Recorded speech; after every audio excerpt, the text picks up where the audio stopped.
All right, JBJC here, everyone. This is March, and it's another Ask Us Anything. Here we go. Glad you can make it. And we do want you to ask us anything at the end during our rapid fire FAQ session.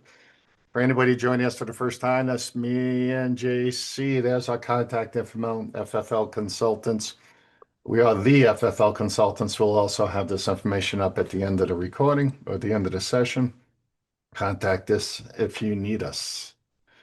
And what are we going to go over today? Let's take a look. So you can plan your hour. Who is Rob Cekada? All right, we're going to see if you know and tell you a little bit about Rob. We're going to give you some federal updates. We got state updates. And all of you need to pay attention to the state updates. They're coming fast and furious.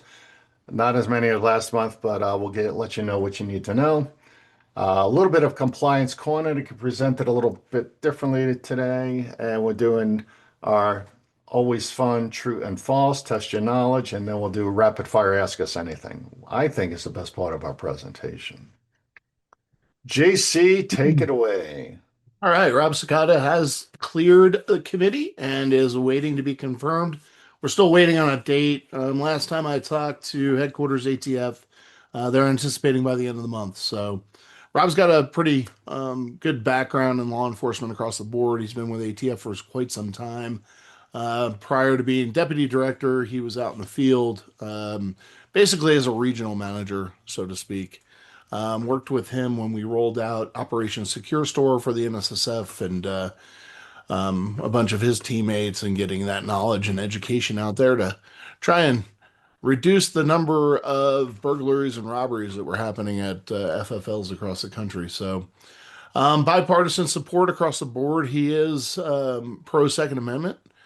He is an avid gun enthusiast. He has several firearms. He has NFA firearms as well. And yes, he has to go through the same process all the rest of us do. So, just all around good guy until he becomes the official director. A lot of things are on hold.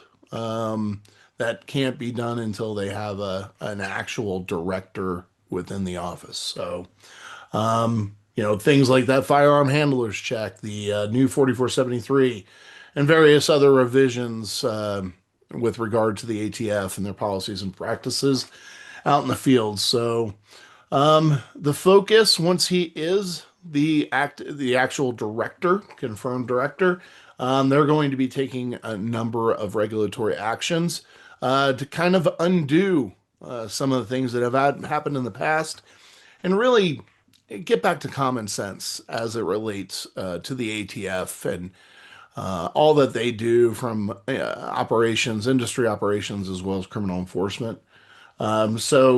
His big push is to refocus the ATF, and he's been doing it already, refocusing the ATF on matters of public safety and really taking a look at their approach to not only industry operations, but also what's important from public safety standpoint. So they really have refocused their energy on crime analysis and utilizing the information they have available to them as far as conducting inspections, who gets inspected, etc. So when we talk about inspections now, the focus really isn't necessarily on how long it's been since you've been inspected, but things like how many trace requests you get, how many denied transactions, are you within a market or area that has a high propensity for trafficking or diversion of firearms, things of that nature. So they're really taking that crime kind of focus and looking at that to make a determination. Okay, we need to focus our energy in this area because we're seeing a lot of crime guns coming from that area, etc. So there'll be a lot happening once he is the actual confirmed director of the ATF. So stand by for that. The one big thing, and we put down here, the Biden zero tolerance policy is repealed, as we all know. That went away a little over a year ago now. Just remember one thing as it relates to your inspection readiness and your regulatory compliance. There has been nothing that has been pushed forward legislatively that would restrict or what's the best word for it? Create a situation where the legislators or a new administration comes into office and can't re-implement zero tolerance. There's been nothing to date. The ATF is trying their best to do things in the background to prevent it from happening in the future, but there's been nothing signed into law or even presented as far as law is concerned to ensure that zero tolerance doesn't happen again. And one thing we always tell you to keep in mind is just like we saw in zero tolerance, 100% don't think that they can't go back in time to look at your past inspections. They did it during the first time around in zero tolerance. So keep that in mind.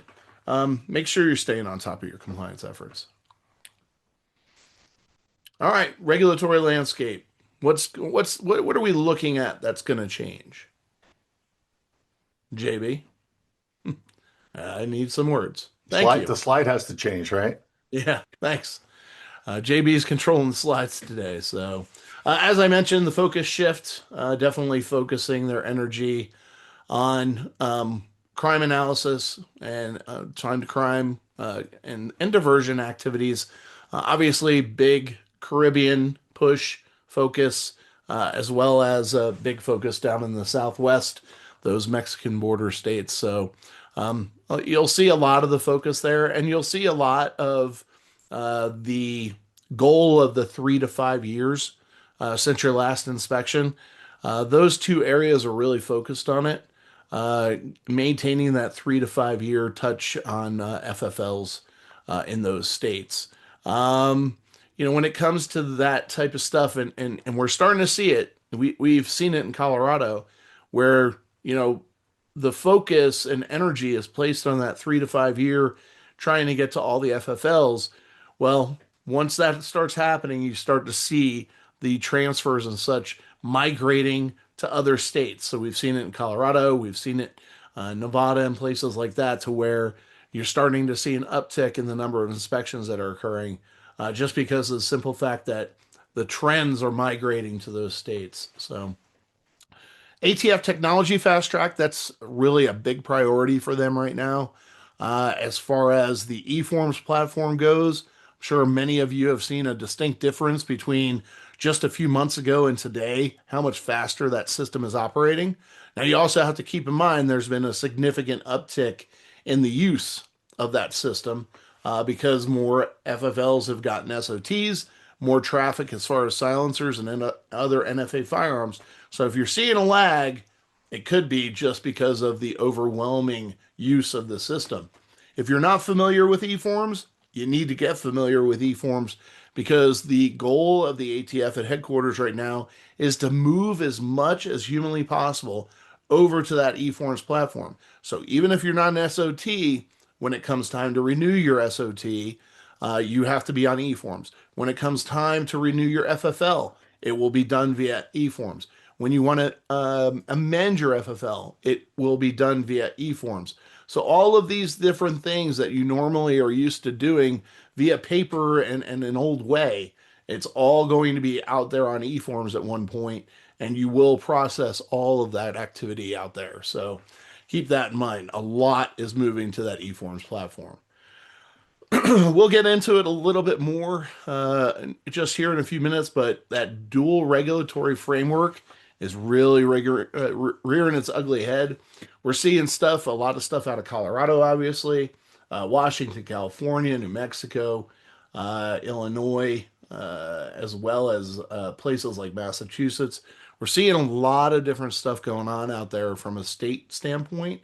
And although you may not operate in those states, you need to be keenly aware of the fact that you may have some responsibilities from a state side that you could be cited for by the ATF, and that state's attorney general could come after you if, God forbid, something happens with the firearm that you transferred. So we'll get into more of the state regulatory framework here in a second. This interim final rule that everybody seems to think is just focused on marijuana, it is not. 25R54T unlawful user, they are just changing the definition of what an unlawful user is. You as an FFL need to take the same position you have been taking. If an individual presents a medical marijuana ID card to you when they're attempting to purchase a firearm, you need to take that into account and make sure you are not transferring a firearm to that individual, because that could be a situation where that individual is a habitual user of marijuana.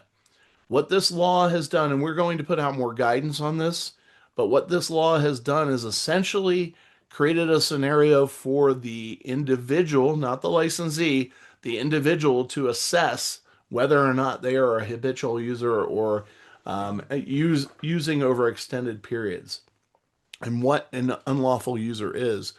Our first recommendation is this final rule is in place. Print it off. A customer has a question about it.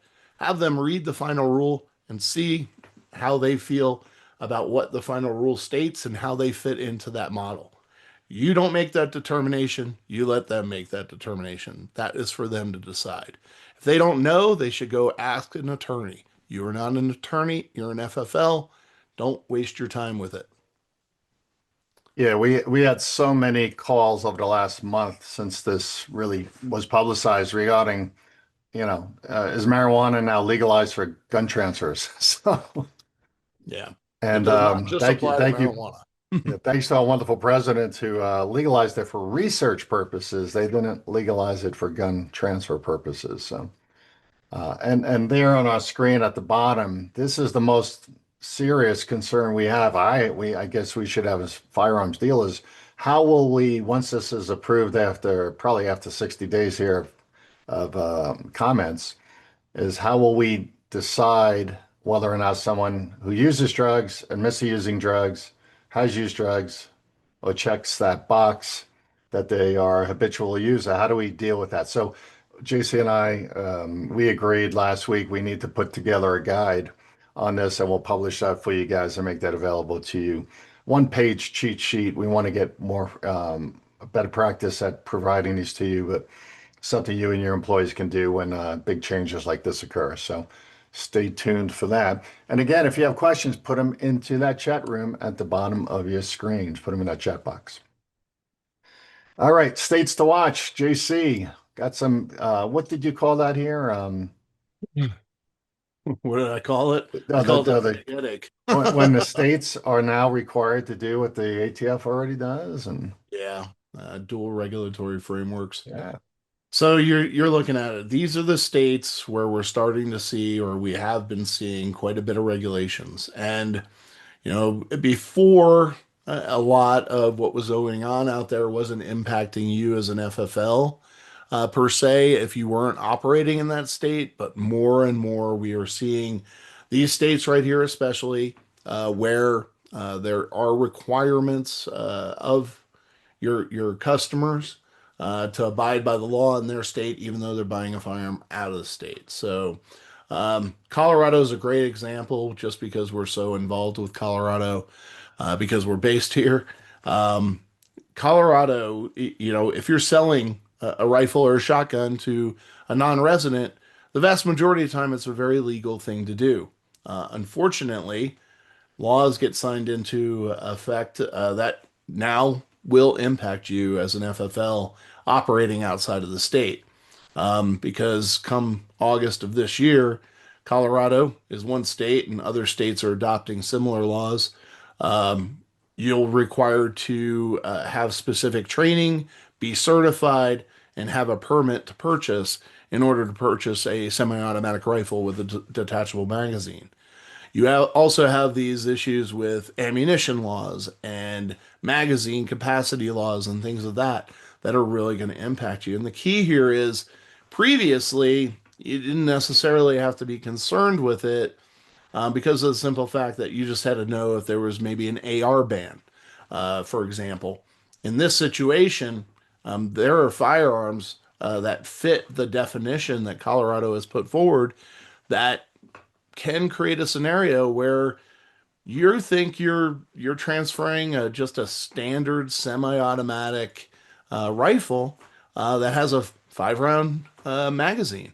It's a very common firearm used for hunting.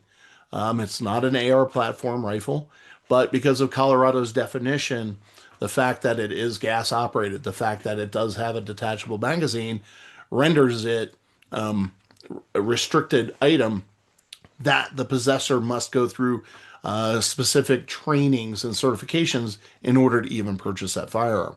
So we really are telling our FFLs, please make sure you're paying attention to what we call those trouble states, because it could come back to impact you, not only from an ATS standpoint, because they will cite you for a violation of state law, but also the attorney generals, especially in some of these restricted states, are going after FFLs in other states because they've transferred a restricted item to a resident of their state. So just really be careful. Colorado SB 25003 goes into effect August 1st. This is a big one, and we're going to see some of these other states that were in that list adopt these same laws. They are copycatting. So be very aware of that. Be very aware of the fact that this can come around to bite you.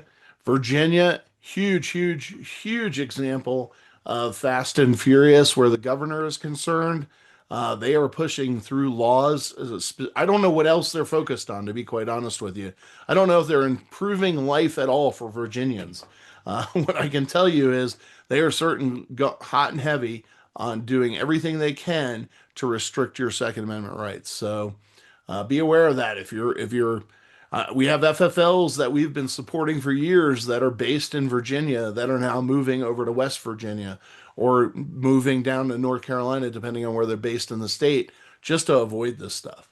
So it's scary times out there as far as the commerce of firearms and such. So just make sure you're paying attention to what's going on out there.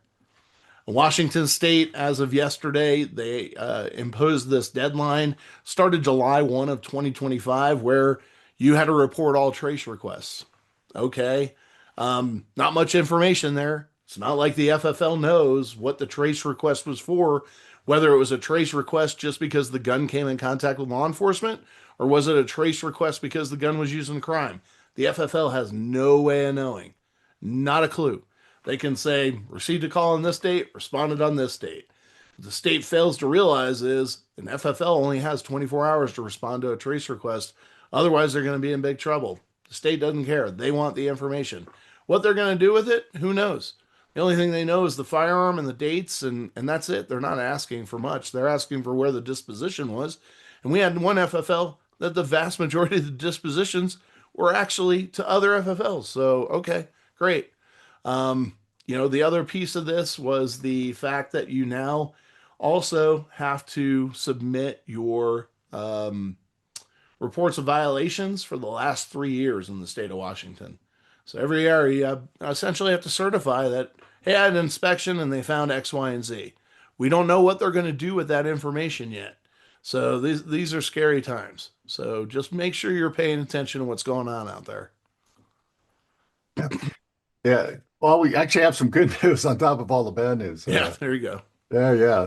So, Oregon, we have an update finally that Measure 114 we know was enjoined back from 2022 and has been a roller coaster back and forth and wasn't going anywhere. And then it got enjoined, which means the judge, favorable judge, made a decision in favor of the gun community.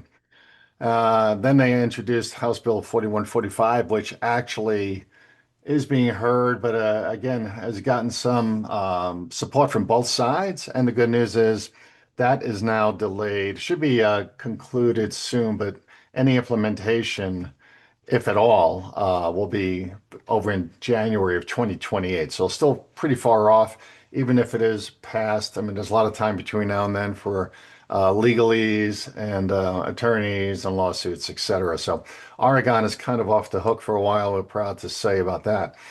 So just so much going on between the states. We have folks all the time that calling more and more because we're feeling the pressure more and more at the state level, even across state lines with what's going on with as JC said, the state attorney generals are going after gun dealers specifically, especially if there's a public shooting episode that makes the news, makes the media. You will obviously be hearing about it if it's in your community, in your state, and hopefully you're not the FFL who made that transfer to that person in the news. We've had a few of those. Those are not any fun to go through.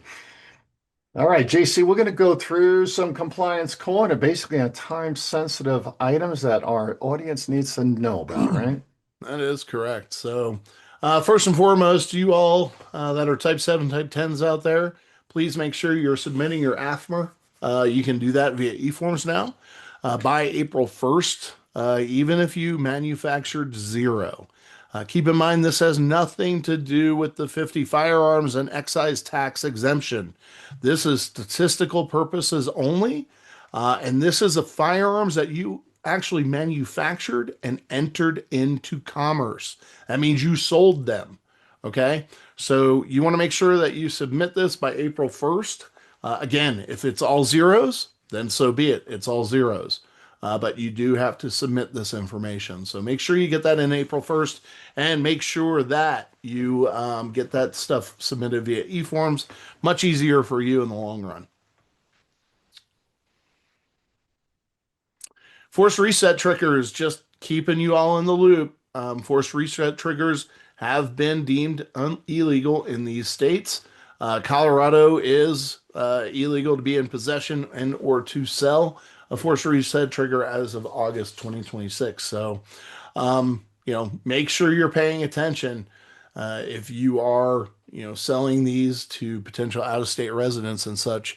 If somebody says that, hey, listen, I live in Colorado and these are illegal, I want to buy one, do not fall into that trap. All right. Make sure you're And paying attention. yeah, and this isn't so much about getting in trouble at the point of sale. This is getting in trouble as a dealer when that gun is used by someone for nefarious reasons in a crime, found in the possession of a prohibited person. And guess what? It starts getting researched and traced and who did what and who installed that force reset trigger, who sold that force reset trigger. This does come around. We deal with all of those issues all the time with, hundreds of phone calls a week on all types of issues. We wouldn't be talking about this if this shouldn't be your concern. So make sure you know if it's where it's legal and where it's not, right? For those of you interested in getting into SOTs, we're calling this the year of the silencer, 2026, just because that $200 tax went away. Renewals, you can begin renewing your FFL come April 15th. Please get it in early. Do not wait until the last minute to submit it, as you might find yourself in a bind because your SOT wasn't renewed and you can't conduct business. Come April 15th, you can submit your renewal. If you are interested in becoming an SOT, April 15th, you can initiate your application to be an SOT dealer. And once that is approved, come July 1st, you can start selling NFA firearms. It's for the next tax year, so make sure you select that next tax year. Obviously, depending on what type of SOT you are, $500 or $1,000 annually. And again, you can pay this via eForms or pay.gov. So if you're interested, come April 15th, just a couple weeks, 4 weeks away, you can go ahead and apply for the next tax year. Obviously, you can't start operating until the next tax year, but at least you'll be ready to go when the time comes. So, JC, this one sparks a different topic we didn't even present. We're not even presenting today, but what happens if you miss your renewal if you by miss July? your renewal, it's going to be a scramble for you. You're going to have to jump through a lot of hoops. Those firearms then become assets of the business. It's quite a big pain in the butt, to Yeah, be quite honest with you. So yeah. And make and the sure you get reason, it renewed. yeah, what the issue I didn't bring up is we had a call last week about someone who missed renewing their FFL. Yep, yep. Okay. Somebody missed renewing their FFL, and we had a scramble. Luckily, licensing was good to us and helped get it processed quickly. So, pay attention to what's going on out there. Know when your license expires. You should receive notification within 90 days of expiration. If you don't receive it by 30 days of expiration, that's when you reach out to your examiner at the Federal Firearms Licensing Center to say, hey, I haven't received something. As far as my renewal is concerned, always ask for that letter of authorization. There's a little checkbox right on the form that says, please send me an LOA so I can continue operating if you're backlogged on doing renewals of FFLs. So you want to make sure you're requesting that LOA as well.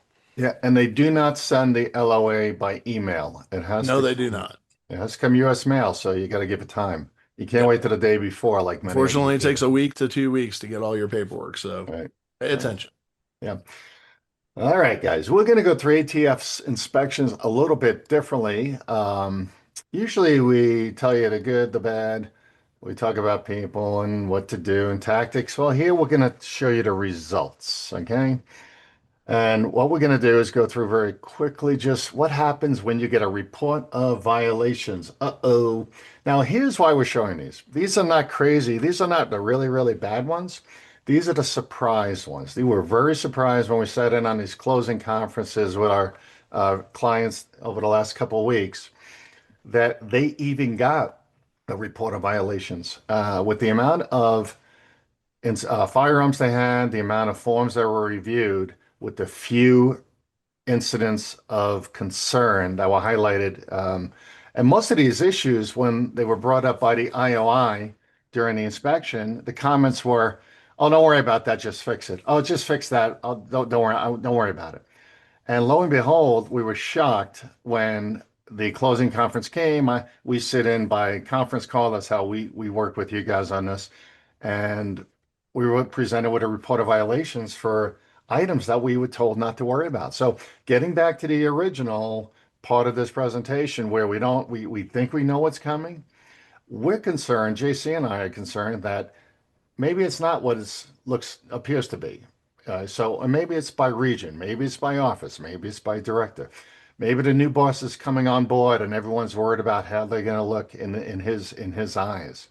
Maybe they are getting into the nitty-gritty to show their value and productivity. So listen, wherever you are, I don't care what state you're in, and next month we'll show the map of inspections we've been tracking through different avenues because the ATF's not telling us anymore. The ATF's not publishing those numbers like we used to give to you guys every month. Yeah, we're concerned that there might be something else going on here. And of course, politics always, always, always plays into this. You know what I mean by that. So, but looking at this report of violations, we're keeping as much of this anonymous as we can. But here's the deal. Here's the violation that they got cited for: failure to report multiple sales or other dispositions of pistols and revolvers. And you go over here and you look at the issues, and it's like, wait a minute. They created the forms. They use an electronic digital platform that helps produce these forms, make sure they get printed, make sure they get attached to the 4473. And this FFL is positive that they sent in each and every one as part of the closing process. Very good process. I know them personally. Yet they were missing four confirmations that they sent in these four multiple handgun reports. And this FFL, I believe, had about 1,300 transfers this year or in the last 12 months. And out of 1,300 forms, the IOI had to find something. The I don't think, gets away with saying everything was great, boss, nothing wrong at that FFL. I think they had to find something, or they're given information to find something wrong at everyone they visit. So here's the deal. If you're not keeping your confirmations that you either email or faxed in, your multiple handgun or long gun forms, whatever required, you can be held accountable. And then now these people, this FFL sadly has a report of violation, which means they cannot have any repeat violations on the next inspection, which, oh, by the way, will be in 12 to 18 months because now they're a bad boy. They've got a report of violations. They fell in a trap here. So, and if we're ever going forward, you now have to walk on thin ice because of the report of violations, because you had some errors that were documented. These errors stay in your record forever until you surrender your license. Down here on the bottom, number two is failure to maintain an accurate and complete timely manufacture or acquisition record. In other terms, the bound book. And look at this. The number one item here they listed was licensee failed to record the importer of the time at the time of acquisition. The importer. How many times have we talked to you all about notifying listing manufacturer and importer? And if none, or you cannot figure it out, or is not marked, indicate as such. Okay, now this one was a pretty visible importer marked on the firearm that they did not mark. And when the IOI picked up that firearm to do an inspection and an inventory during the inspection, it was found that the importer wasn't listed. Talk about nitty gritty. We want you guys to get into the detail, get into the weeds on all this stuff. These other two are just fat fingering. We mistyped a serial number. Well, let me tell you, the ATF takes that critically, personally, as a critical issue because incorrect serial number can lead to a criminal not being prosecuted because you cannot isolate the trace information you need down the road, whether it be a year or 2 years or 5 years down the road, and to figure out where that paperwork is and who was supposed to have the gun versus who had the gun, etc. So miskeying, and this typically occurs with digital platforms. If you're miskeying a firearm in whatever software you're using, slow down, double and triple check it, and always, always, always check it during the inventories. Just don't scan your gun tags. Look, once a quarter, you should be taking your guns and looking at the metal and look at the numbers engraved or stamped into the metal of the gun and compare it to your system. Bound books, digital, paper, it doesn't matter. Make sure those serial numbers are complete and accurate. That will get you in trouble every time. But again, don't worry about it. It's only a couple, so said the IOI.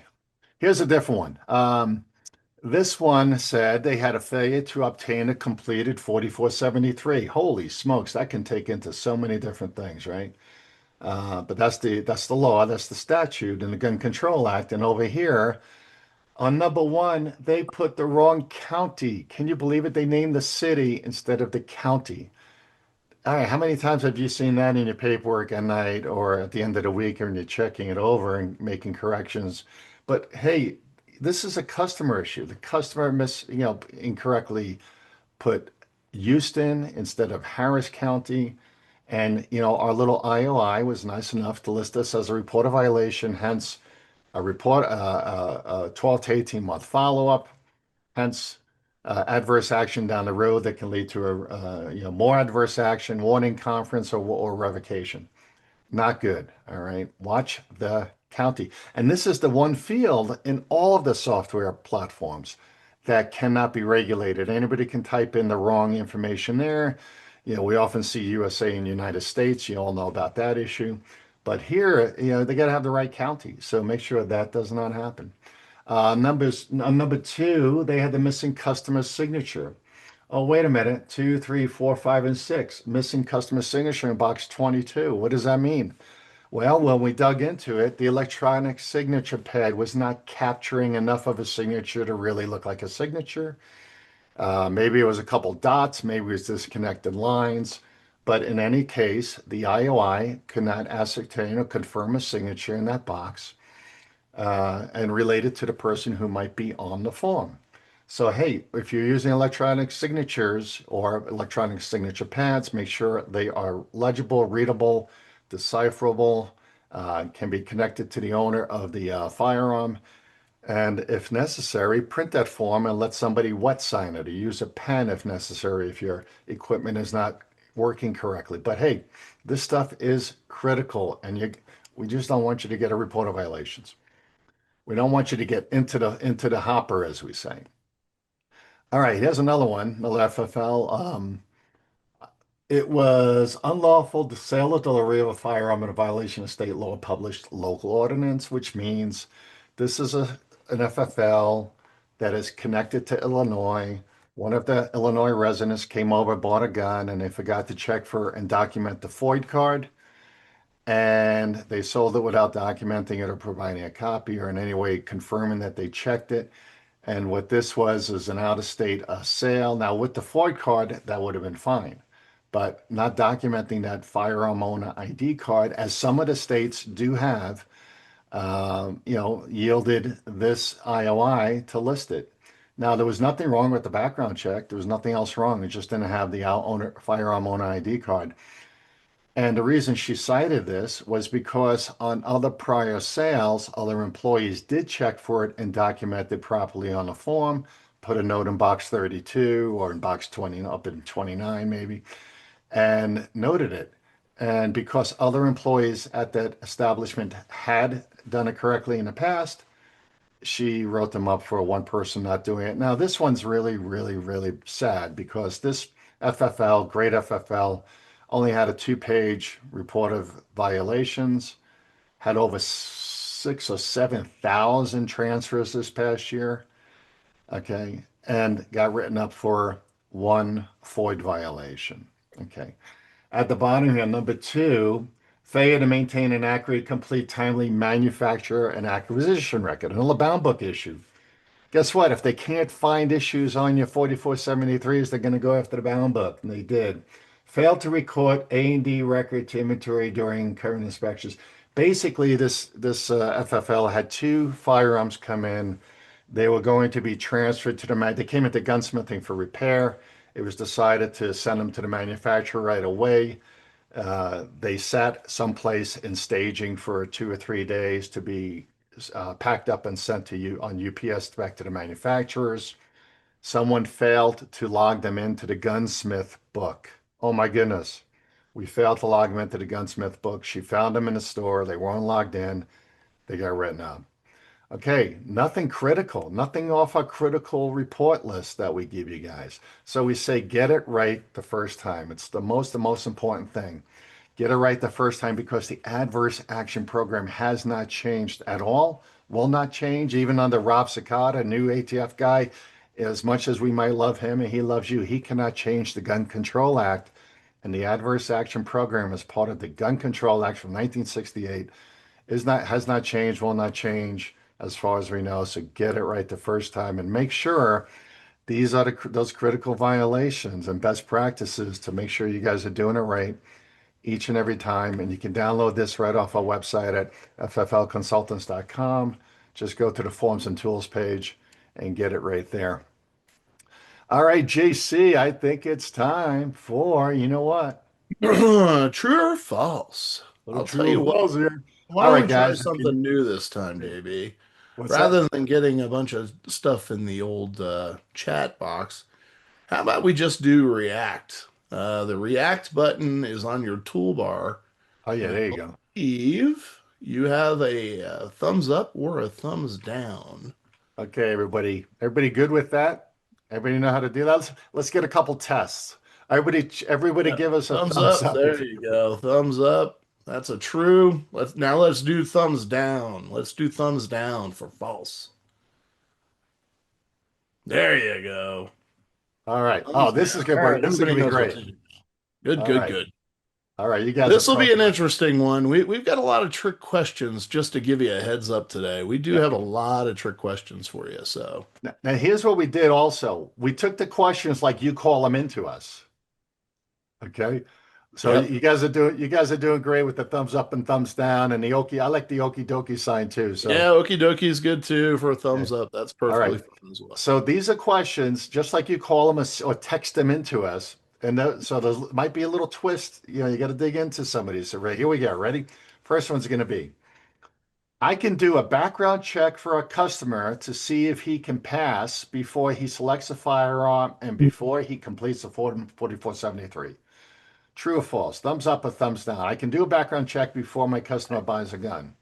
I like the angry face. Yeah. That's right. Thumbs down. Thumbs down. That is false. We get a Okay. lot of this. We've seen it more in pawn shops than anything else. Well, no idea why people walk in the store and I want to see if I can pass a background check to purchase a firearm. Don't know why that is a thing, but the answer is no. Do not do that. You must have qualified intent, qualified interest. Has to be a process there. So make sure you're paying attention. Yeah. All right. Now remember, listen to these carefully. If I assemble stripped lowers and other parts into ARs, assemble strip lowers and other parts into make ARs and sell them in my shop, I am not manufacturing unless I stamp them with my company, city, and state. True or false? All right, look at that. Another angry face. I like it. I like it. False. If you assemble strip lowers and other parts into ARs and sell them in your shop, you are manufacturing and you must mark accordingly. So, and yes, you can adopt the serial number. If a customer brings me all of the parts to build an AR pistol and I do so, I can simply acquire the receiver in my gunsmithing bound book and hand him the pistol when it's complete with no 4473 required. Look at this is one of those trick questions, folks. If a Yeah, customer brings me all the parts to build an AR and I do so, I can hand that gun back to him when it's done without a 4473. the firearm has been entered into commerce already. That is true. An individual brings you all the pieces, parts, and components to a firearm, and they've purchased it already, and they don't know what they're doing, and they want you to put it back together. Go ahead, put it back together. That is not considered manufacturing because the firearm has already been entered into commerce. Yeah, just don't sell them the parts. Right? Yeah, yeah. Whenever I transfer firearms to This is a good one. myself, This is a good one. yeah. Whenever I transfer firearms to myself, I must always have another employee run my background check and sign the 4473. True. We have a lot of one man and one woman armies out there, running gun Yep. shows, etc. That answer is false. You can transfer as an FFL licensee, whether a sole proprietor or you're a C Corp, S Corp, whatever the case may be, you do have the ability to transfer firearms to yourself. So you can fill out the 4473, you can certify the 4473, you can be the transferee, you can be the transferor, you can be the person conducting your background check. So, in the case of a sole proprietorship, background checks are not required because you own the asset as a sole proprietor. So, keep that in mind. You can basically sign firearms out to yourself. Now, always keep in mind one little sub note there. If you're transferring the vast majority of your firearms to yourself, and 80%, 60%, 70%, whatever, we have a question as to whether or not you're in the business to actually conduct business and commerce in firearms. So keep that in mind. You need to make sure that when you're transferring firearms to yourself, you're not doing it at such a high volume that it doesn't look like you're in business. All right, to save on ink and paper expense, I do not need to print the 4473 instructions for every customer. True or false? Lots of thumbs down. Lots of thumbs down. Good, good. Thank, Yes. thank goodness. All 7 pages must be printed. We get this a lot in inspections. You are required to print all 7 pages. The reason is because it's evidence. It's information that was given to the customer when they completed the 4473. So it is required. I get that you're trying to save paper and ink, but it is required. Yep. If a customer buys a pistol on Monday and returns it on Thursday for a different handgun, I need to complete a form 3310.4 multiple handgun form. True or false? Like whoever's doing that thumbs up exploding. Good job. Thumbs up, everybody. Yes, that's true. Um, All right. must submit that 3310.4. Yeah, it's a matter of transfers, not exchanges, not returns, not yeah. It's just how many transfers. That's the key there. Yep. It's okay to ship a Glock with a 17-round magazine to a state with the 10-round magazine limit because the FFL I'm shipping it to will be responsible for managing the state law when it gets there. Mhm. True or false? Oh, lots of falses. Good job. That is false. Remember, the laws of both states applied. It doesn't matter if it's a non-regulated item or not in your state. If a customer explains that he's buying a lower receiver to build it into a pistol, and he buys that along with the Glock 19, I must complete a Form 3310.4 multiple handgun form. Lots of falses. Good job. Good job.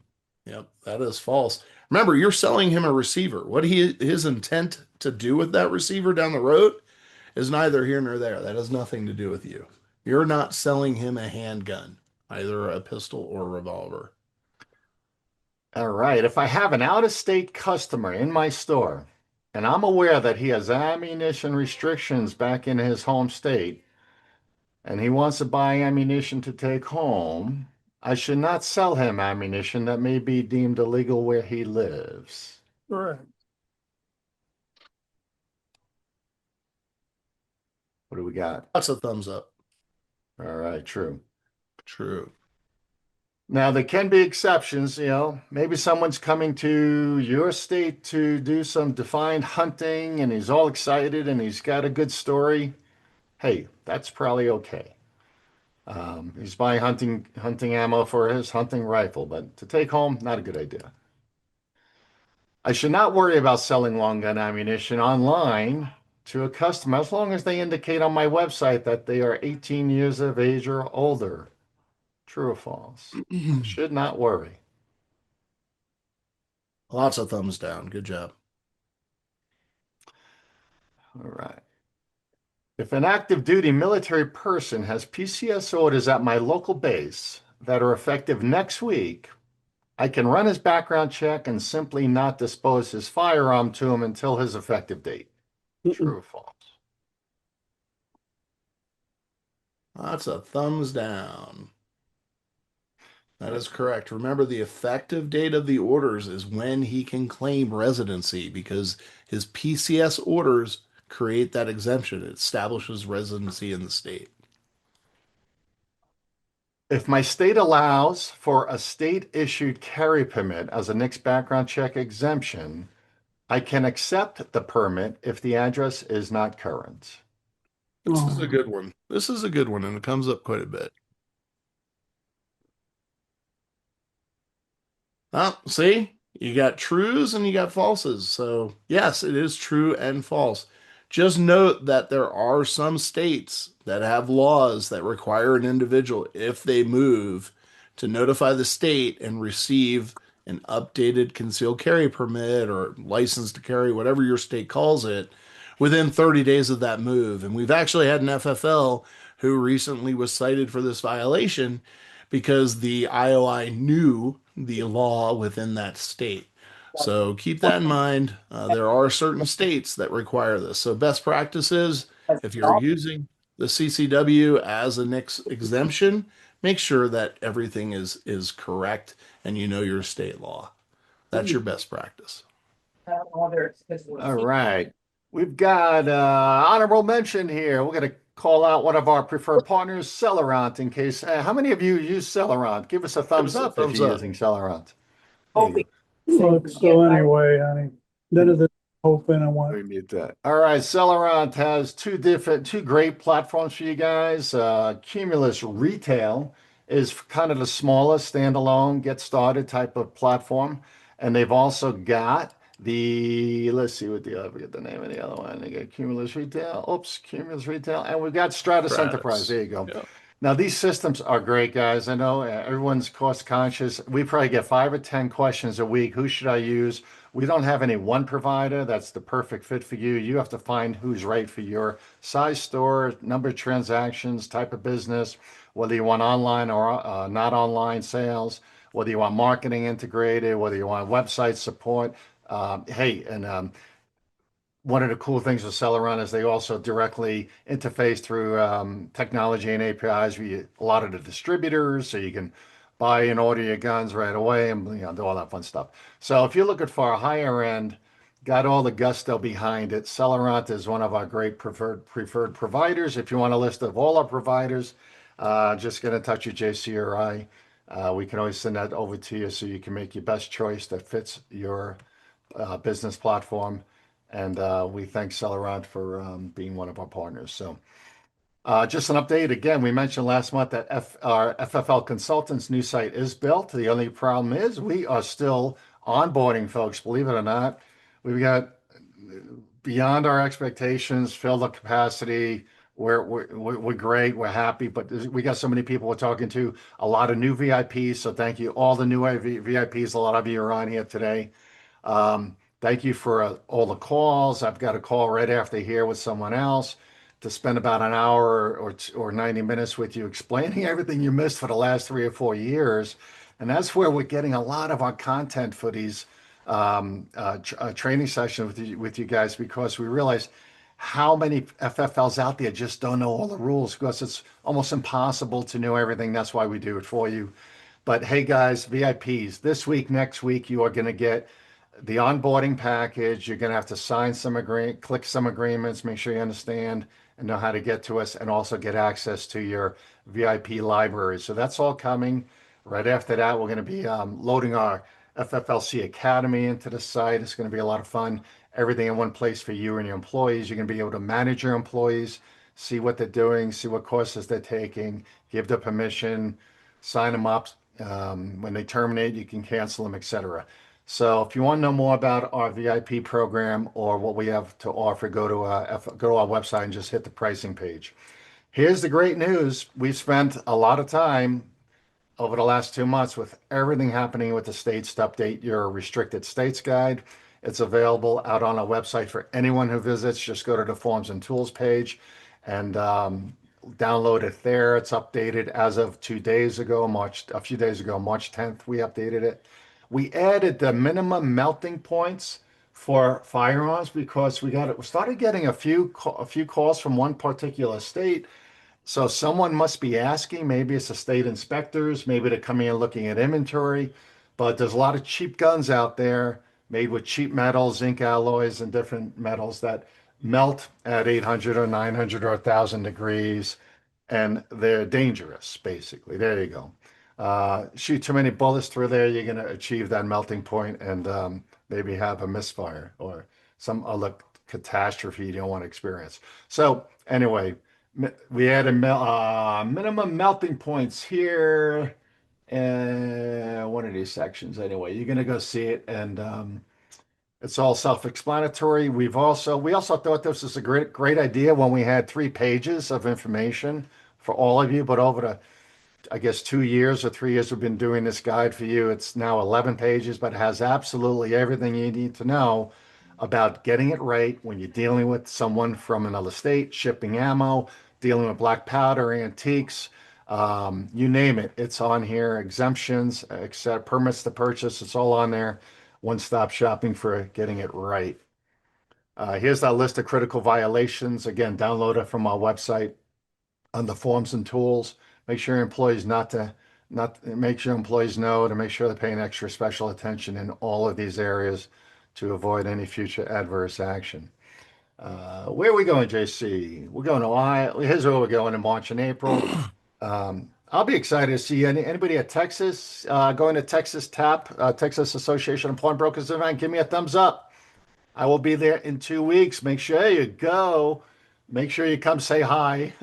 I can't see who it is right now as I'm running the slideshow, but make sure you come stop by the booth, come say hi. Let's have a coffee or a beer or something and catch up. And thank you for being a fond supporter of FFL Consultants. Again, the Academy is going strong. We will be adding more courses as soon as we get it all loaded into our new website. So you're going to catch us over there. You can also get to it right now through our website. Right at the top of the homepage, it says click here for FFLC Academy. Takes you right to the Academy. You don't need to know this other website address anymore. And we're really excited, guys. We broke 10,000 courses about 3 weeks ago. Right after our last webinar, 10,000, we had our 10,000th student take a course. So pretty exciting. It's all free. Hey, that's crazy. It's all free. 10,000 people didn't have to pay for that. And they got smarter when they took that course. Friendly reminder, we say, hey, call JC or JB when the ATF shows up. We want to change this, guys. We want to make sure you call before the ATF shows up. Call us when you have a question. Don't wait till they show up. Don't wait till they call you and say they're coming tomorrow or in 2 days. Please, we can't, we scurry, we work all night with you. We've done that. We're doing it a little too often now. You guys can't wait to the last minute to fix make corrections where necessary. I have to figure out how I say that. Make corrections where necessary on your forms before the inspection process begins.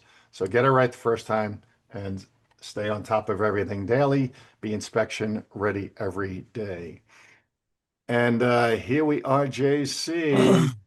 We are on our famous Ask Us Anything FAQ, get your questions answered. So I'm going to go find our questions. Here we go. All right, guys, if you have any more questions, keep typing them into that chat box right at the bottom. Here's how it works. I read the question, JC gives you the answer. Pretty plain and simple forward. Everything's anonymous, confidential. We don't care. Just give us a question. This is where you get your free answers, quick and real. Are you ready, JC? I am ready. Right. And I know you probably pre-read some of these, so I'll read them anyway for everybody else. I was reading through them, but then I was paying attention to everything else. All right. So back to clarify, can we sell a gun to a person with a medical marijuana card? No, you cannot. Clearly, they are utilizing it not necessarily as a habitual user, but as a regular user, not an occasional user. So that is a big fat no, no, no, no. And I'm just going to jump here, and I forgot to mention, guys, we did put out a note if you saw it, and we had, I tell you, more replies than we thought on our free FFL website giveaway, rebuild or refresh. We do have a winner. We're not going to make it public. We wanted to do that, and we might get a lot of people mad. So we're going to that person has already been notified that they won their raffle. But here's the deal. We have about 31 other respondents that say they need a new website, don't have a website, or want to refresh the website. So we have you, we have the list, we have you all. As we start to roll out this process, we have JP in the background, and a lot of you have heard about JP. He's rebuilding our website. He's done it. He got it. He has a platform for you too. And we'll talk about this more in the future. But congratulations to that one lucky winner. You're getting a new website over the next 30 to 60 days. So here we go. All right. Forgot to throw that in earlier. Next question, JC, you ready? I am ready. So as a gun shop employee, are we supposed to know who is a habitual user? We already kick people out daily for stinking up the showroom. We also are sharing a common wall with a soon to be open dispensary. It's really bad. How do we know who's a habitual user? The word addict, if they are addicted to um, unlawful user or addicted to, keep in mind it's not just marijuana, it's all drugs. So it's up to them to make that decision, not for you. So they need to look at the question. You can provide them with that interim final rule and say, you need to make the decision or you need to talk to an attorney. Yeah, so aside from the smell, I get it. Yeah. 21G, if they say yes, and again, if they falsify or lie on the form, it's a felony. But if they say yes to the question, it's a no-go. Yeah. Washington State, we also have to report with this trace report all ATF inspection results and letters. Yes, we did go over that. Give us a call if you, and guys, you can always call us. Give us a call. Your first call is always free. Regarding Virginia, yeah, this one's messy. Please note that the new civil liability bill has no geographic boundaries and relates There you not only go. to regulated items, but anything firearms related. This Yep. is scary. It will allow victims to sue FFLs, distributors, manufacturers located anywhere if the item, gun or accessory, or even a gun case used in a crime in Virginia was tied to you. Very similar to California. Yep. So it's And was it rinse repeat type of thing, right? yeah. Copy, rinse, And repeat. gotta So keep in mind those AGs, they're hot to trot for this stuff, so pay attention. I believe it's either, I think Washington State is very similar or proposing to pass something very similar also. All right, so our force reset trigger is legal in Iowa. Binary triggers were banned at least at one point. Not sure about now, and I thought that that stated a ban on anything that increases the rate of fire. I'd have to check my list again, JC, but I don't think we had Iowa on there, did we? I don't think we had Iowa on there. I wasn't familiar with Yeah. Iowa. So this is from Ken. Ken, shoot us a note to info@fflconsultants.com. We'll get that researched and confirmed for you. Just shoot us a separate email. Um, what if I mailed in? Okay. What if somebody's asking about the, I guess, mailing in your multiple handgun forms? Mhm. Here's the deal. I love mailing in multiple handgun forms. I love our dealers who still do that. Many of you do for this reason. You don't have to prove you sent it in if you habitually use that as your way to communicate your multiple handgun forms. It's when you mix it up and you can't prove that you have one process or the other. And when you and we try, and I'm not going to lie to you here, but we tried saying that on our closing conference. What if they were mailed and not emailed, and that was not acceptable to the IOI? And it wasn't, really wasn't worth the battle at that point because I think they would win the argument or get somebody on their side to say it is what it is. So keep that in mind. Next question. What happens when a signature, even though it's in ink, is not readable, JC? It just has to have the appearance of a signature. I'm not readable. We argue this quite a bit. We've had a lot of IOIs cite violations because the signature doesn't have an appearance of a signature. And unfortunately, there are some at senior levels of the ATF that their signature doesn't have the appearance of a signature either. So it's a very weak violation that the IOI is citing you for. We've argued it many times and won. Um, you tell me what a signature looks like. And in another 5 to 10 years, people aren't going to have signatures because they don't teach cursive anymore. So, and that continues to be my argument to ATF is, are you kidding me? So, and thus far, leadership has backed me on my argument. So, I mean, just tell the customer it has to have appearance of a signature. If you're using a signature pad, make sure that you know the boundaries on that signature pad and advise the customer. Hey, look, when you sign, make sure you press down and make sure you sign within those boundaries. It's best that you as the FFL are responsible for this, so you need to make sure that you're educating your customer on expectations. Yeah. So Gianni says, even if I'm using 4473 cloud, and Gianni, that FFL I was talking about did use the cloud. And here's one issue with the cloud. You don't really touch the paper. You don't see it. You don't verify it. We don't know what the process is. And the ATF doesn't know what your process is either.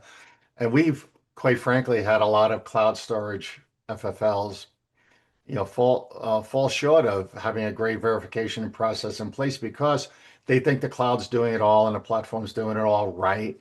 But hey, you can have Harris County instead of, you could have Houston instead of Harris County. You could have a dot instead of a signature. You would never catch it unless you're looking at the screen and check every form before you, and every page of the form before you transfer it. And we're seeing a lot of that signature capture issue. So there's no excuse if you have cloud storage versus paper storage. It is what it is. It's either there, it's either complete or it's not. So, um, Mike says the auto replies that we receive from ATF after submitting multiple hand don't reference the transferee's name or firearm serial numbers. This makes it difficult to match the auto reply with a particular submitted multiple form. Would referencing the serial numbers in the original email's title suffice to catch it up with the submitted 3310, assuming that the auto reply doesn't match the title to eliminate the serial numbers? Mike, I'll tell you, the best practice is to put the customer's name very simply in the email you're sending.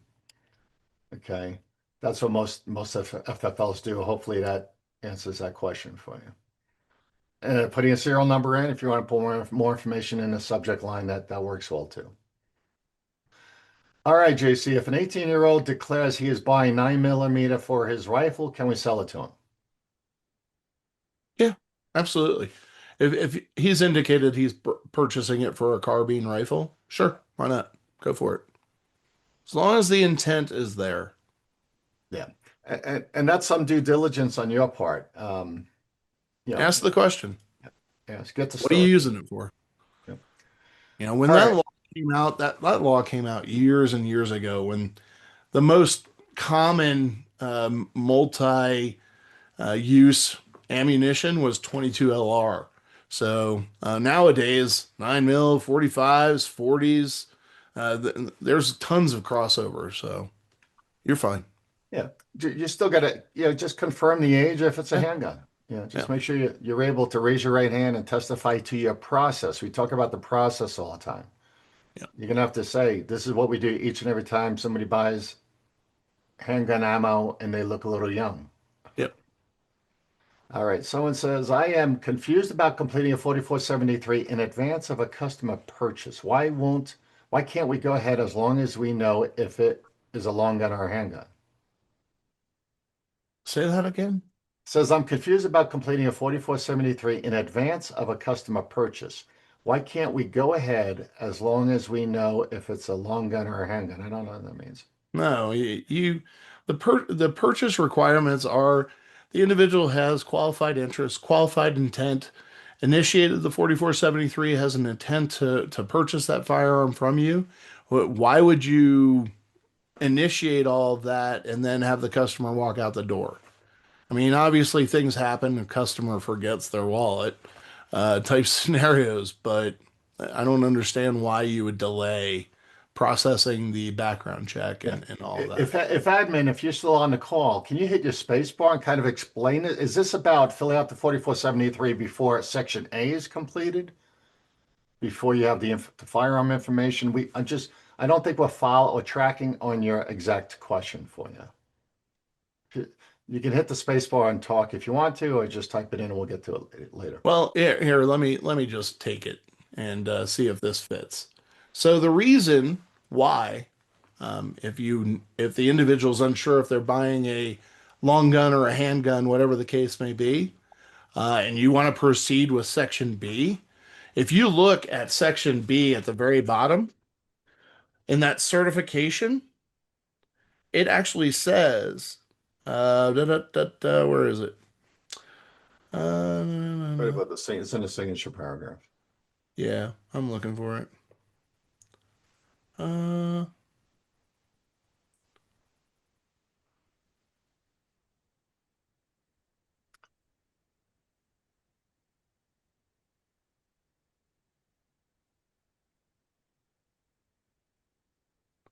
Actually, it's 21. It's 21A. Are you the following? oh, there you go. Yeah, that's right. 21A. Are you the actual transfer of the buyer of all the firearms listed on this form? So they're actually certifying the very first question that they're the actual purchaser or transferee of those of the firearms listed on the form. So again, your qualifying intent, your qualifying interest, there has to be a firearm to initiate the 4473. And that's why 2 years ago in 2023, or 3 years ago, they moved Section D to Section A just for that specific purpose because everyone was taking shortcuts. Yeah. All right. Greg says, in states that do not have any that have any requirements regarding ammo sales, what responsibility falls on the FFL if someone from another state with restrictions buys ammo? Good question. Look, if they're just buying ammo, your responsibility is if you have knowledge of the fact that they may live in a restricted state, some of you are actually requiring identification to purchase ammunition. So it's really what responsibility? It's a matter of whether or not that individual has declared anything to you. Yeah. And if they have declared something, qualify the rest of it. The same question comes up as to whether or not you know they're prohibited or not. I mean, unless Right. they tell you, you don't, right? Yeah, you don't. Right. But some bigger chains have lots of liability concerns and they have very strict ask for ID, ask for residency, proof of age. They even have something in the POS system that says they're not prohibited on ammo sales. So everything's possible. All right. So Matt says the gun shops in my area do not stress service in their businesses. We've seen that. Uh-huh. This is an area that I'm looking to gain market share. And also, when I applied for my FFL, I applied for my Type 7, but the IOA had me amended to a Type 1, citing registering and taxes with ITAR. Where is the line that separates gunsmithing from manufacturing? And is ITAR a thing if I do not have any plans of exporting? If you're a Type 7, were you applying for a Class 2 SOT as well? Now, John, it sounds like the IOI talked him out of it. Well, the IOI was incorrect. There are ITAR requirements, but those ITAR requirements are specific to Type 7 Class 2 SOT holders, not just Type 7s. That used to be the case, no longer the case. Then I went out the door, geez, 5 to 10 years ago. So give me a call on that. You have our numbers. You'll have our numbers here. Give me a call on that so I can explain the entire situation to me, because that IOI could be holding on to some very, very old Yeah. information. Yeah, it depends on the IOI. And here's what we know, guys. We're going to say this, and ATF could be listening to our calls. We don't care. 80% of what the IOI tells you is probably true, and 20% is probably something they don't know, truly. We get it all the time. And we very often have to correct the IOIs when they're doing inspections at your site. We have to correct them during closing conferences. We have to educate them for stuff they just don't know. And they certainly don't know the state laws. So keep that in mind. The other question Matt had, JC, was what's the difference? Where's the line between gunsmithing and manufacturing? You know what? We have a two-part series out there that you can read. To give you the short answer, it really is focused on what are you doing to the firearm? Where is the firearm in the chain of commerce? And are you enhancing the value of the firearm? So it really, and then on top of it is, do you own the firearm and you're selling it? There's questions about used firearms versus new firearms, etc. So I would tell you it depends on where it is in the commerce. Generally, and there is some gray area, but generally, if you're enhancing the value before it's entered into commerce, or doing something before it enters commerce, if you've bought a secondhand gun and you're improving it, there's a big thing for 1911s and Glocks right now. Then you could potentially be manufacturing. I would tell you out on our forms and tools page, we have a two-part series on gunsmithing versus manufacturing that JB and I wrote up with a couple ATF folks that really explains it to you. Hopefully, it's clear as mud. But anytime you have those questions, especially if you're not a typical Type 7 FFL who is manufacturing, like any one of those name brands out there, and you're doing it on one-offs, typically we just tell our FFLs to give us a call, and we'll tell you whether or not we think that would be considered manufacturing or vice versa, gunsmithing. All right, Curtis says, do you have an updated 4473 review overlay guide we can use in reviewing previous 4473s? We do not have one. You can certainly reach out to NSSF and buy one of theirs. I think it's $15. We don't have the overlay. 50% of our clients like the overlay, and 50% of the other clients hate the overlay. You can go out to the NSSF store and make that purchase if you'd like. Yeah. Curtis, I recommend that. I hate the overlay. I Yeah. used it in 100 stores. I threw it away. I made sure our employees and our managers understood the form box by box, what was required, what was not. Yeah. And the box, what we found because of this, we found the overlay only makes sure you have a box filled in, Mm-hmm. and it doesn't make sure the information in the box is correct. So knowledge is a lot better than an overlay. We recommend you take our 4473 basic training course. It's free. It's a 50-minute course that that more than 10,000, 6,000 employees have taken, and understanding what the form is all about and why each box is important is probably a better way to go, my opinion. All right, Elizabeth says, in New York, do we need to record an inline muzzle loader in the A&D book since we have to do a background check on it? Do we add that to the 4473 if it was not in the A&D book? Elizabeth, I think I sent you a whole workup on this regarding conversations I had with state police and the fact that the state police didn't know that black powder guns, muzzle loaders were considered firearms. The person you talked to was incorrect. He was educated. He was thankful for me calling him and pointing him in the right direction to his own website that declared all black powder guns, firearms in New York. So the answer is no.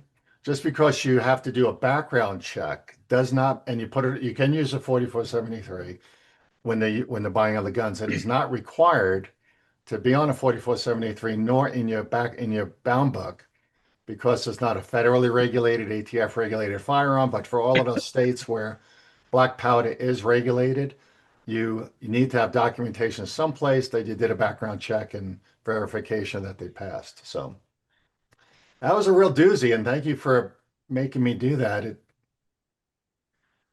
gave my brain a real stressful half a day. All right. I am an Trace says, I'm an FFL dealer. Can I have a Type 7 manufacturing FFL and keep my standard FFL? I'm assuming it's an O1. I'm a sole proprietor with an SOT. Sure. How about it? You can have as many licenses as you want. There's nothing in the law that restricts you from having multiple licenses. You just have to separate all of your activity. Yeah. Yep. So if you're doing activities such as manufacturing, you need to make sure that you're maintaining an A&D record for that license. We have a lot of clients that have a Yeah. 1 and a 7, and they do Yep. all the manufacturing in the 7, under the 7 book, all the building. Yep. Then they transfer it over to the Type 1 book for the retail sale piece. Oh. So they don't mix up the two. They only have, this is just building guns. This is just selling guns. It's a great process. We have several clients that have multiple licenses. Right. They have 1s, they have 7s, they have 9s, 10s, 6. 20, which is a federal explosives license. All right. TNA says, I use an old school handwritten bound book. All right. No, We got a lot of you out there. good for you. Can I also track inventory in Excel and manage that same info with additional info? I have watermarked it, not a bound book. You have what? So the answer is yes. You can, if you're doing paper for your official ATF record, but you're using a spreadsheet over here for inventory and trace, find traces quickly. And we have a lot of clients that actually do that. We just don't recommend only having an Excel sheet. Yeah. When it comes to Excel, you need to make sure that you're following the rules. 2016 dash. Yeah, but John, she's not saying the Excel is a bound book. No, if you're just maintaining a second book, Right. how about it? Yeah. There are some people that retain their A&D record in Excel. I'm not a fan of Excel, so I like Excel for its purposes, but utilizing it as a bound book doesn't necessarily meet the rules and requirements of 2016-1. So. Yeah. And TNA, if you got more on that, just reach out to us, schedule a chat, or give us a call or an email. Yeah. Scott says, should I print the auto reply from from the ATF when I email the multiple handgun sales form? No, just save it. I'm a big fan of just saving electronically. Just make sure you're saving it off and put it in a folder if you're using Gmail or whatnot. Either save the reply confirmation or save the PDF. Create a folder with the PDF and put the name and date maybe in the PDF when you save it as a file. Yep. Aaron says, I do that even though it shows no info. The timestamp kind of matches to the sent email. I mean, a lot of folks out like Aaron does is just taking whatever reply comes back to the email that is sent and trying to at least hold it someplace, file it someplace. As we talked earlier, I think it was with Mike, put something in a subject line, either a serial number or a name at least. That way you have verified proof. No one's going to argue with you. The IOI is not going to try to debate you on it. But that's what's happening, guys. We're worried about this. We'll just call it nitty gritty, little crap that they're going after to hold you accountable. Scott says, I have them saved in my email program, but my local chief of law enforcement does not reply to the email form. That's okay, Scott. Don't worry about your chief of police. You want to worry about the ATF. Exactly. You did your part. You submitted it. I would tell you that most police departments that we talk to, they're like, we don't want that. But it's required by law to be sent to them. It's one of the changes that we have asked for in the future when Deputy Director Cekada becomes the confirmed director. Yeah, because local LEOs don't even care about those unless they're looking for somebody specific. They want to go knock on a trailer park door. Yeah. The other issue is when the ATF does show up to do an inspection, they will bring a list of multiple handgun forms that they have received from you over the last 3 years. They will bring that list with them. And that's why you have to have these available. They want to confirm that everyone in your folder and in your file cabinet, in your cloud storage has been sent in according to their list. And that's their little secret. They don't tell you they have a list they're verifying against, but they do. Okay, admin says lunchtime is bad time for us to have gun count, I got to leave the gun counter to participate in this great seminar. Please schedule them another time. Uh, Hey, admin. The cool thing is we record these and put them on YouTube and our website, and we're always available for you, email, voicemail, text. So we've tried many different times, but we cover the whole country. We have to cover 4 time zones. So it's kind of tough. Sorry about that. I don't think we're going to be changing it.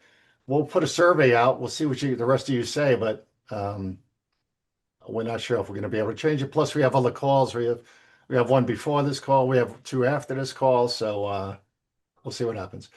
All right, Colorado School. I think it's Chris up there. It says, hey, it's probably about, oh, it's Eugene maybe. It's probably about the background check being ran before completing a 4473. I think that, JC, back to that, why can't I do a background check before I complete the 4473 for not knowing The what the best gun way I is? can explain this is it's a government form. It goes in sequential order. Section A comes before Section B. Number 1 comes before number 2. And the fact that the individual is certifying that the guns listed on the form are they're purchasing them for themselves. They're certifying that. So that's why you have to go through the process correctly. So, and the reason why the 4473 changed way back in August of whatever it was, 2000, yeah, is because, well, when the firearms moved from Section B to Section A, was because the argument was, well, wait a second, you're having the customer certify on the form, and the form is supposed to be done in sequential order to the firearms that are listed, but yet they're listed in Section B, and that isn't even, within sequential order. So that's why they moved it to Section A.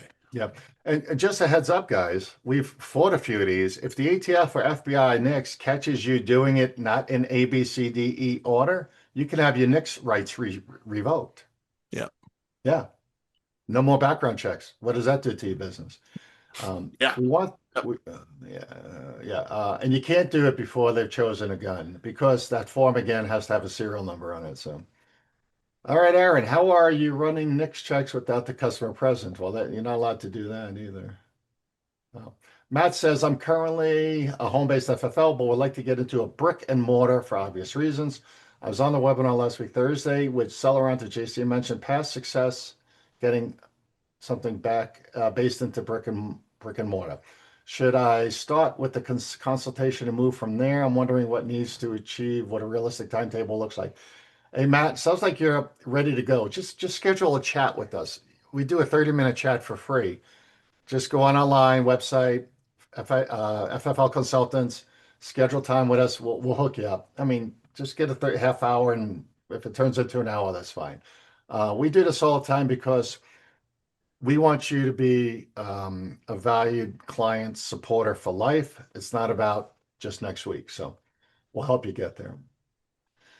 We've been doing this for, almost between me and JC, 25, 30 years. And we had 500 stores between us. So selling guns.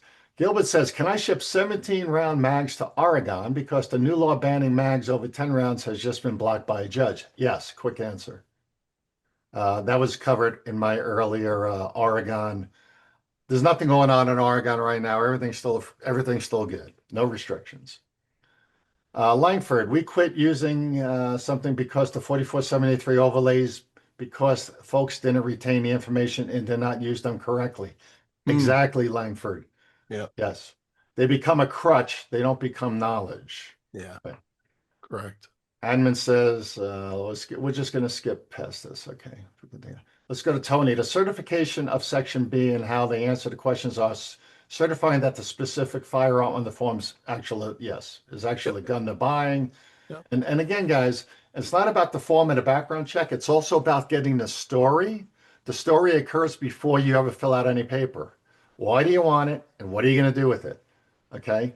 And it's the firearm. I mean, before you start the paper, and I understand this whole thing about getting the background check done. It's called a shortcut, and a shortcut is illegal, unauthorized by the ATF. We don't teach that.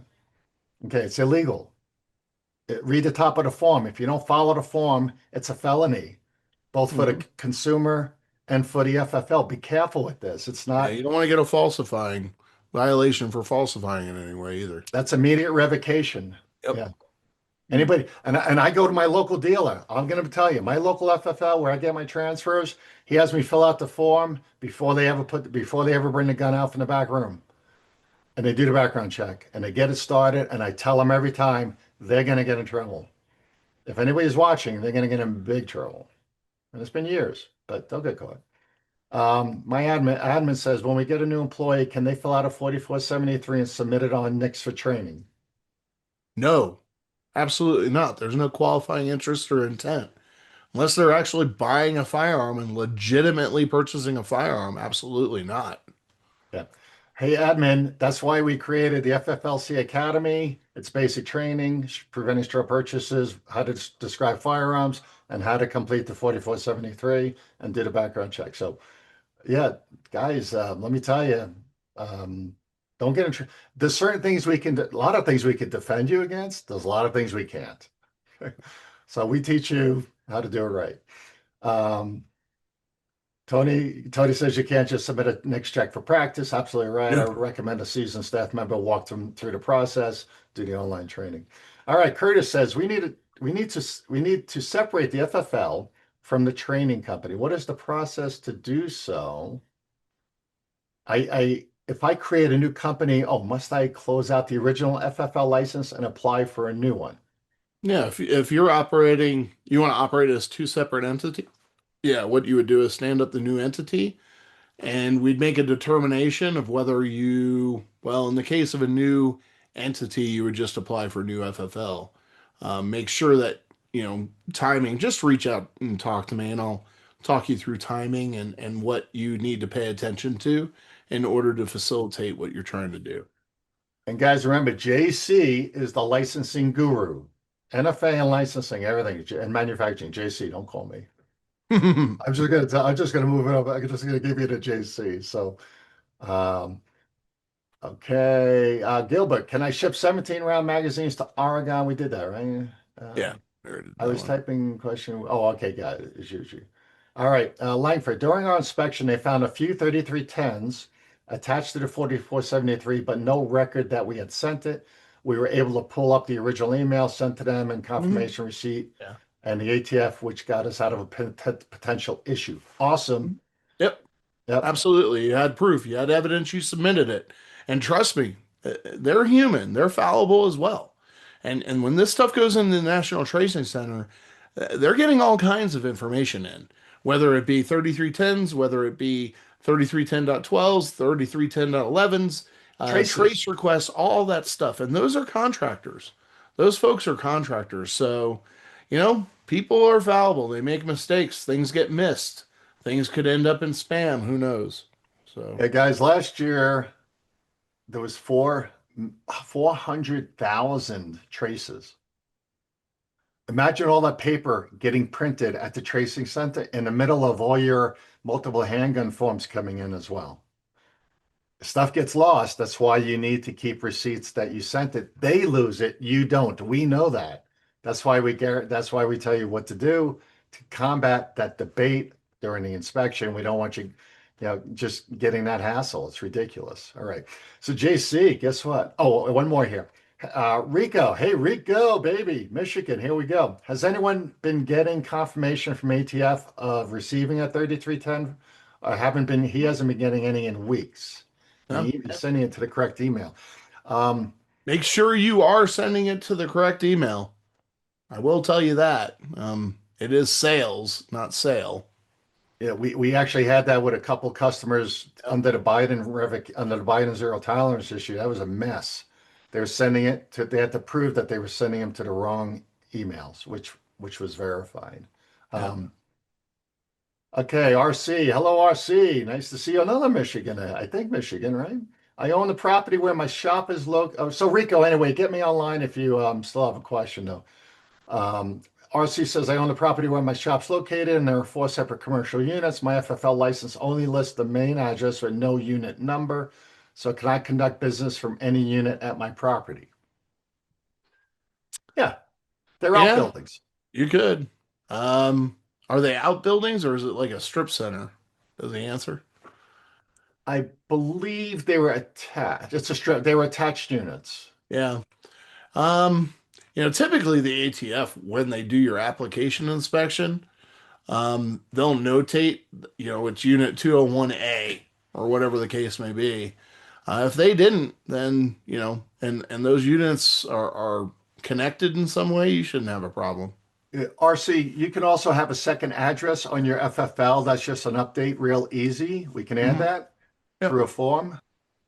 You can And, have a mailing address and a premise address. yeah. So get in touch with me on that one if you need more help on that. Yeah. Well, listen, everyone. Awesome. We don't have a date yet for April, but we're going to let you know later this week when we go ahead and send out our recording. We'll get the recording out there with a note. And if you want that restricted states guide, just go out to the website. Anything else, give us a ring, give us a call, give us a text or an email. And JC, that's all we got. Beautiful. Thanks, everybody. Have a great Everyone. week. And have a good week. And heck, I don't know if Easter before next one. Happy Easter Sunday, everyone. We'll see you soon. Hope it's good for you. Take care. See y'all.